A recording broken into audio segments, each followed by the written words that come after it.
अस्सलामुअलैकुम वरहमतुल्लाहि वबरकातुहू। पार्ट 3 यानी कि मद्दा पढ़ेंगे आज के दिन। मद्दा पढ़ने के लिए हमें सहारा लेना पड़ेगा खड़ी हरकत का, और इसके ज़रिए हम समझेंगे मद्दा।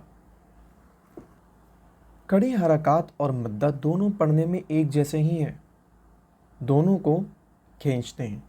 अब कितना खींचना है? एक अलिफ के बराबर। एक अलिफ की मिकदार कितनी होती है हम आगे पढ़ने वाले हैं। हम जानते हैं खड़ी हरकत में खड़ा ज़बर, खड़ी ज़ेर और उल्टा पेश आते हैं, जबकि मद्दा में अलिफ मद्दा यानी कि खाली अलिफ के पीछे ज़बर, या मद्दा यानी कि या साकिना के पीछे ज़ेर या साकिन के पीछे ज़ेर, वाव मद्दा यानी कि वाव साकिन से पहले पेश। अब ये चीज़ थोड़ी सी हमें यहाँ पर कंफ्यूज करेगी, तो हम इसे समझ लेते हैं कि देखें, ये निशान जो है ये जज़्म है, और ये या के ऊपर आया है तो मैं इसे कहूँगा या साकिन। इसे मैं आपको बोर्ड पे समझा देता हूँ। ये निशान जज़्म है, जज़्म जज़्म, और ये भी जज़्म। लेकिन जब मैं इस पूरे की बात करूँ, जब इस पूरे की बात करूँ, तो इसको कहेंगे वाव साकिन, इसको कहेंगे या साकिन, और इसको कहेंगे मीम साकिन, और इसको कहेंगे लाम साकिन।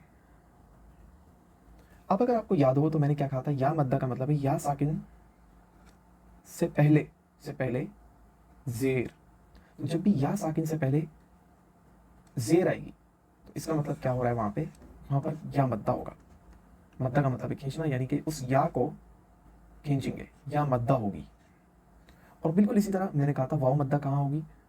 वाव मद्दा वहाँ होगी जहाँ वाव साकिन से पहले क्या होगा, पेश होगा। पेश, वाव साकिन से पहले कोई भी हर्फ लिखा हुआ है उस पर पेश है, तो वहाँ पर हम क्या करेंगे, वाव मद्दा करेंगे। उम्मीद करता हूँ ये आपको समझ में आ गया होगा। और अलिफ मद्दा किसे कहते हैं? खाली अलिफ, क्योंकि अलिफ पर कोई भी हरकत आ जाएगी तो अलिफ क्या बन जाएगा, अलिफ हमजा बन जाएगा। तो खाली अलिफ यानी कि इसके ऊपर कुछ भी ना हो, बिल्कुल खाली अलिफ, कुछ भी नहीं है इसके ऊपर, भाई ये कुछ भी नहीं है, उसके पीछे ज़बर लिखा हो, खाली अलिफ दिख गया और उसके पीछे ज़बर। अब मैं आगे जो है इसकी मिसालें आती रहेंगी, मैं आपको बताऊंगा कि मुझे किस तरह पता चल रहा है कि ये या मद्दा है, किस तरह पता चल रहा है कि वाव मद्दा है। आपको इसका अंदाज़ा बखूबी इंशाल्लाह करवाऊंगा। अब मैं मिसाल ले रहा हूँ, एक मिसाल के तौर पर ये हो गई वाव साकिन और इससे पीछे पहले आ गया ज़बर। तो क्या ये वाव मद्दा होगी? जी नहीं, बिल्कुल भी नहीं। क्यों?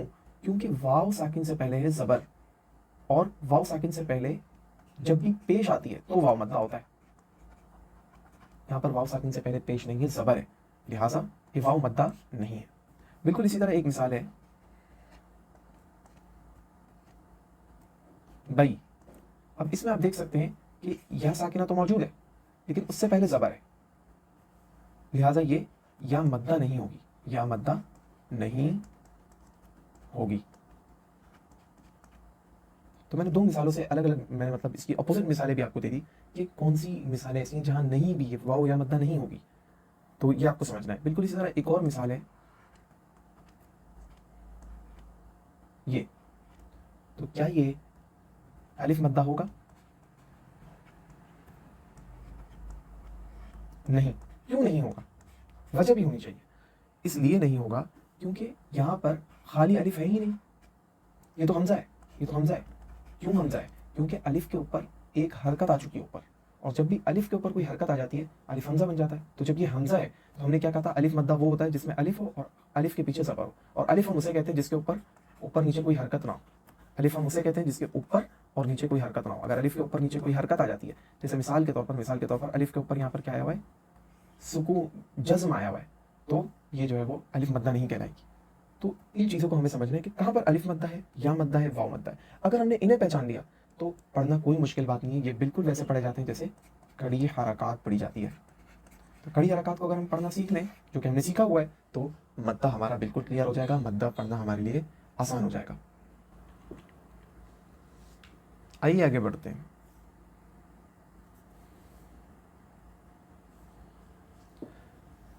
यहाँ पर आप देख सकते हैं ये है खाली अलिफ, इसके ऊपर नीचे कुछ भी नहीं लिखा हुआ, तो इसको मैं क्या कहूँगा, अलिफ कहूँगा, हमज़ा नहीं कहूँगा। क्यों क्यों मैं इसे हमज़ा नहीं कह रहा, क्योंकि इसके ऊपर नीचे कोई भी हरकत नहीं है, पीछे है लेकिन ऊपर नीचे नहीं है। तो खाली अलिफ यानी कि अलिफ के पीछे ज़बर आ जाए, अलिफ के पीछे जब भी ज़बर आएगा, अलिफ के पीछे जब भी ज़बर आएगा तो हम अलिफ मद्दा कहेंगे। और अलिफ मद्दा को मैं आपको बताऊंगा इसका फिर क्या करना है। या साकिन, या साकिन, ये हो गया जज़्म, और ये हो गया या साकिन। या साकिन से पहले ज़ेर आ जाए तो या मद्दा होगी, और वाव साकिन से पहले पेश आ जाए तो वाव मद्दा होगी। आइए एक क्विक रिकैप लेते हैं ताकि जो है वो हम कनेक्ट कर सकें। खड़ा ज़बर खड़ी ज़ेर उल्टा पेश को खड़ी हरकत कहते हैं, जबकि अलिफ मद्दा या मद्दा वाव मद्दा को मद्दा कहते हैं। ये मद्दा की 3 किस्में, दोनों को खींचते हैं, बिल्कुल एक जैसे पढ़ते हैं, एक अलिफ के बराबर खींचते हैं। और अलिफ मद्दा कहते हैं खाली अलिफ के पीछे ज़बर, या मद्दा या साकिन से पहले ज़ेर, और वाव मद्दा वाव साकिन से पहले पेश। आइए अब हम इन्हें मुफरदात के साथ जो है वो पढ़ना सीखते हैं। हम जानते हैं कि बा के ऊपर खड़ा ज़बर आवाज़ ऊपर की जानिब खींचेंगे, बा, बिल्कुल इसी तरह। अब हमने चूँकि पहचान लिया है कि ये क्या है, ये हो गया खाली अलिफ, यानी कि अलिफ और उसके पीछे ज़बर। तो अलिफ और उसके पीछे जब ज़बर आएगा तो ये क्या होगा, ये होगा अलिफ मद्दा। क्या होगा, अलिफ मद्दा। अब मैं आपको एक ख़ास बात बता रहा हूँ, अलिफ मद्दा का हू बहू ऐसे ही पढ़ते हैं जैसे हम खड़ा ज़बर को पढ़ते हैं। तो अगर ये बा है, ये बा है, तो ये भी बा, तो आसान हो गया हमारे लिए। ये क्या है, बी, बा के नीचे खड़ी ज़ेर खींचेंगे, आवाज़ नीचे की जानिब, बी। और ये क्या है, तो आइए इसे समझते हैं। ये हो गई या साकिन, और उससे पीछे आ गया क्या, बा के नीचे ज़ेर, उससे पीछे क्या आ गया, ज़ेर, या साकिन हो गई। ये क्या हो गई, या साकिन हो गई, और उसके पीछे आ गया ज़ेर। तो इसका मतलब ये क्या है, ये हो गई या मद्दा। और या मद्दा को हू बहू खड़ी ज़ेर की तरह पढ़ते हैं, या मद्दा को हू बहू खड़ी ज़ेर की तरह पढ़ते हैं। तो ये हो गया बी, तो ये भी बी, बिल्कुल इसी तरह। ये हो गया वाव साकिन, और ये हो गया उसके पीछे पेश, वाव साकिन और उसके पीछे पेश। इसको हम क्या कहते हैं, वाव मद्दा कहते हैं। तो हम इसे पढ़ते हैं, और ये हू बहू वाव मद्दा इसकी तरह पढ़ा जाता है। तो बा के ऊपर उल्टा पेश होंड गोल करेंगे, खींचेंगे, बू, तो वाव मद्दा को भी वैसे ही पढ़ेंगे, बू। उम्मीद करता हूँ इसका पढ़ना आपको समझ में आ गया होगा कि बिल्कुल खड़ी हरकत की तरह पढ़ना है। आइए अब हम इसकी मज़ीद मश्क करते हैं। अच्छा, एक अलिफ की मिकदार कितनी होती है, अगर हम इसको वीडियो से समझें तो शायद आपको अच्छी तरह समझ में आ जाए।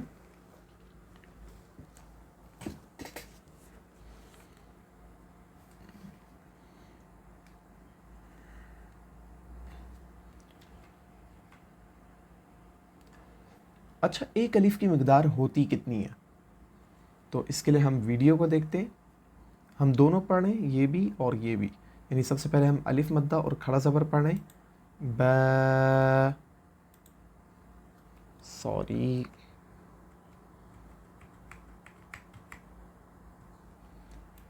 बी, बू। वापस से, अभी हम खड़ा ज़बर और अलिफ मद्दा पढ़ रहे हैं, ब,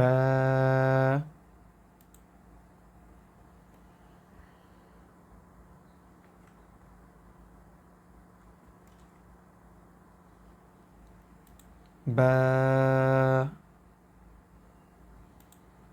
बी, बू। उम्मीद करता हूँ आपको समझ में आ गया होगा।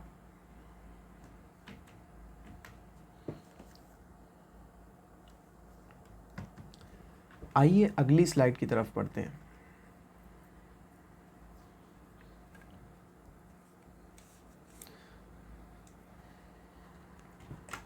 चूँकि हम जानते हैं कि खड़ा ज़बर अलिफ मद्दा एक जैसे पढ़े जाते हैं, खड़ी ज़ेर और या मद्दा एक जैसे पढ़े जाते हैं, और उल्टा पेश और वाव मद्दा एक जैसे पढ़े जाते हैं। तो हम इन्हें एक ही मरतबा पढ़ते हैं ताकि हमारा वक्त बचे। इस वाली स्लाइड में जो है मैं सबको पढ़ रहा हूँ, लेकिन अगली स्लाइड में मैं सिर्फ एक मरतबा पढ़ूँगा।